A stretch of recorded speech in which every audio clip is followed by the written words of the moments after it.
UT and hello the world, I'm your host, Andrew Rosas. This episode is brought to you in part by St. David's Medical Center. St. David's does a body good. Wait, have we cleared that with the milk people? All right. You know, I've had a lot of news items pile up in my inbox this past week, so let's take a look at what's been going on in a segment I like to call Week in Review with Andrew Rosas. No, I don't like that. That's kind of long. Can we, shorten that, condense that a bit? Yeah, okay, perfect.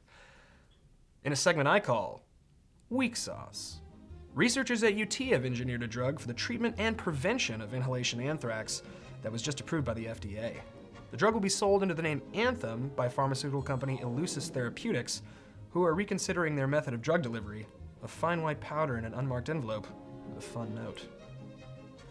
Texas Speech gave a record-breaking performance at the American Forensic Association tournament last weekend in Florida, winning their first team national sweepstakes championship in 14 years. Exhausted, Texas Speech declined to comment.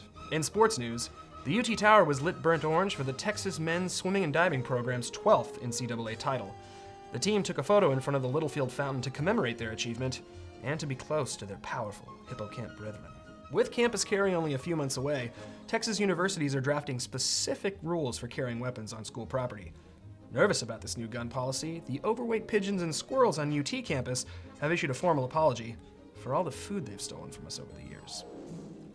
Secretary of Defense Ashton Carter spoke with ROTC cadets and students this week about young people getting involved with the technological future of national defense.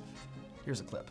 Most of the actual fighting will be done by small robots. And as you go forth today, remember always, your duty is clear: to build and maintain those robots.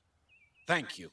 A UT study on athletes and the positive post-workout effects of chocolate milk is coming under fire by an expert panel convened at the University of Maryland. Athletes who participated in the study can be easily identified by their footy pajamas and whoobies in their locker. 105-year-old Rangers superfan and UT alumna Elizabeth Sullivan threw out the first pitch against the Seattle Mariners last Wednesday. She was only 63 when she headed to the game, but traffic in the DFW Metroplex can be brutal. That concludes your UT Week in Review. Something else happened this week that we don't want to make a joke about.